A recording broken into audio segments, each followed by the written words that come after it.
The murder of Isla Bell, the run that never ended. Isla Bell was only 19 years old.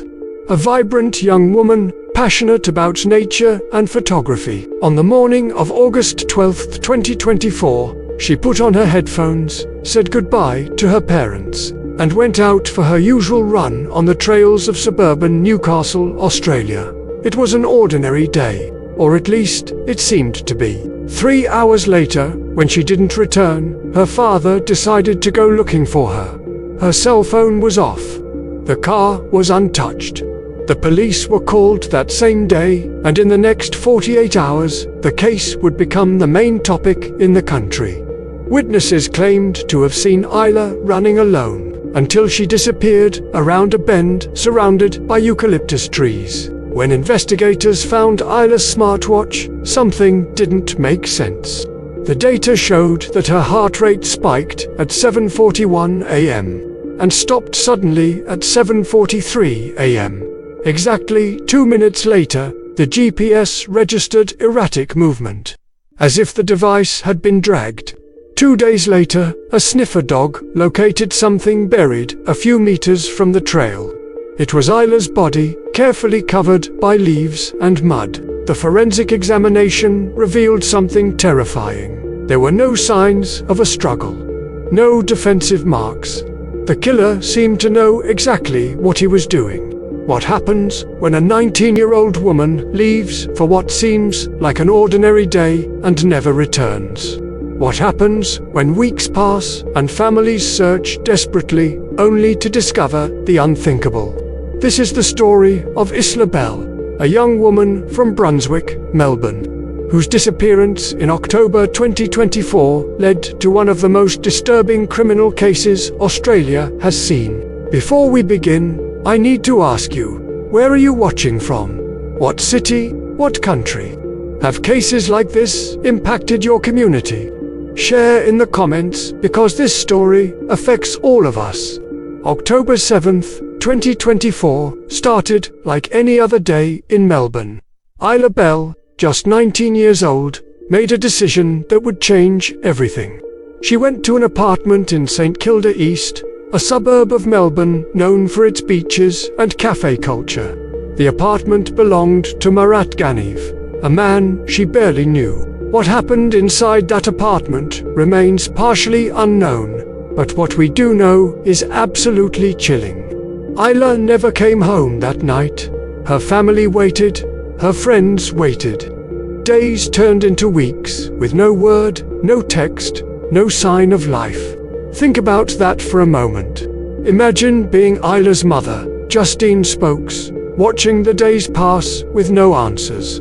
Every parent's worst nightmare was unfolding in real time. The police investigation intensified as Melbourne's Brunswick community rallied together, posting missing person flyers on every power pole, every community board.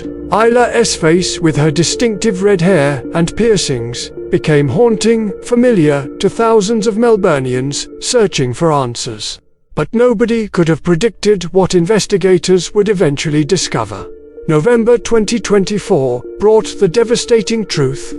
Isla Bell's remains were found at a rubbish tip in Melbourne. But the horror doesn't end there. According to prosecutors, her body had been placed inside a refrigerator and transported around various locations in Melbourne's southeast for several weeks. Let that sink in. For weeks, while her family desperately searched, while community members distributed flyers, Isla's body was being moved from place to place, hidden inside a fridge wrapped in tape. The investigation revealed disturbing details. Police obtained security footage that allegedly shows Marat Ganiev assaulting Isla Bell inside his apartment. Prosecutors also discovered evidence of extensive cleaning conducted in the apartment after Isla's death.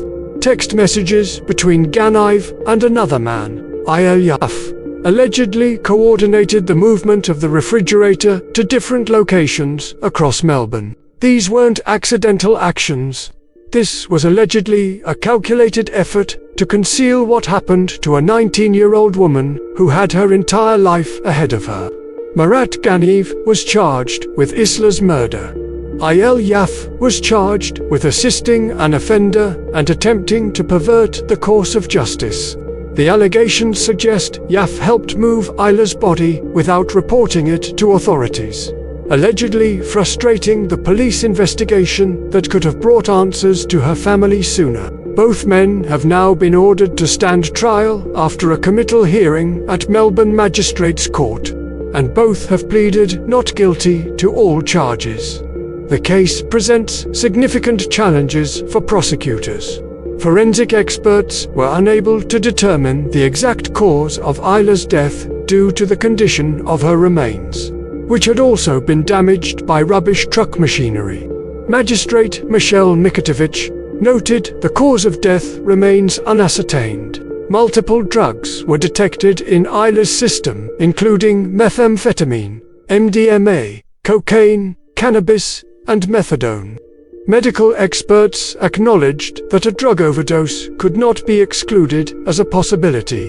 Defense lawyers argued there was no evidence of conflict between Isla and Ganiev. They pointed to social media messages where Isla had written about finding the best Russian sugar daddy.Ganiev's barrister, Sally Flynn, argued the prosecution cannot prove that Ganiev's actions caused Isla's death. Yaf's defense barrister, Ian Hill, claimed there was no evidence his client knew what was inside the fridge, or that any criminal offense had been committed. The magistrate called the prosecution's case circumstantial and much of the evidence tenuous.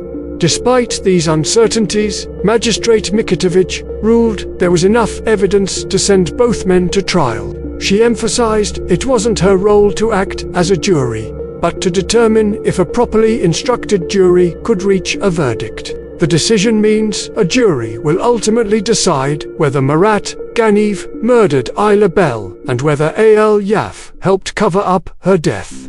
The trial will examine every piece of evidence, every text message, every moment captured on security footage. During Friday's hearing, something heartbreaking happened. Isla's mother, Justine Spokes, attended via video link. Court observers reported seeing her crying as the magistrate delivered her decision. Imagine the pain of sitting through legal proceedings about your own daughter's death, hearing clinical descriptions of evidence, watching two men plead not guilty to charges related to your child's disappearance. The emotional toll on families in cases like this is immeasurable. Il Yaf was reminded of his strict bail conditions, including a $20,000 surety, daily visits to a police station, a nighttime curfew, and a ban on leaving metropolitan Melbourne. Marat Ganiev attended the hearing from prison via video link and entered his not guilty plea through a Russian interpreter. The case will now proceed to a directions hearing in the Supreme Court next month, beginning the long journey toward trial. This case raises profound questions that extend far beyond Melbourne. How do we protect young people in vulnerable situations? What responsibility do we have when we suspect something terrible has happened? How do communities heal when such violence occurs in their midst? Isla Bell was 19 years old. She had dreams, relationships, a future that was stolen. Her family deserves justice. Her community deserves answers. And we all deserve to understand how tragedies like this happen so we can work to prevent them. The trial ahead will be difficult. The evidence is complex. The legal arguments will be challenging. But at the center of this case is a young woman who didn't come home. A daughter who will never celebrate another birthday. A life that ended far too soon under circumstances that remain disputed. As this case moves forward through Australia's legal system, we must remember that behind every court document and every legal argument is a real person whose life mattered. Where are you watching from today? Has your community experienced similar tragedies? How do we, as a society, better protect vulnerable young people? Share your thoughts in the comments. This conversation matters because cases like Isla Bell's remind us that justice systems exist for a reason, that families deserve closure, and that every life has value. The trial will determine guilt or innocence, but nothing will bring Isla back. Nothing will erase the pain her family endures. All we can do now is wait for justice to run its course, and hope the truth finally emerges. The Isla Bell case stands as a stark reminder of how quickly life can change, how important it is to look out for one another, and how devastating it is when young lives are lost. As Melbourne awaits the trial, Isla's memory lives on in the hearts of those who loved her, and in a community determined to find answers. Justice may be slow, but for Isla Bell and her family, it cannot come soon enough.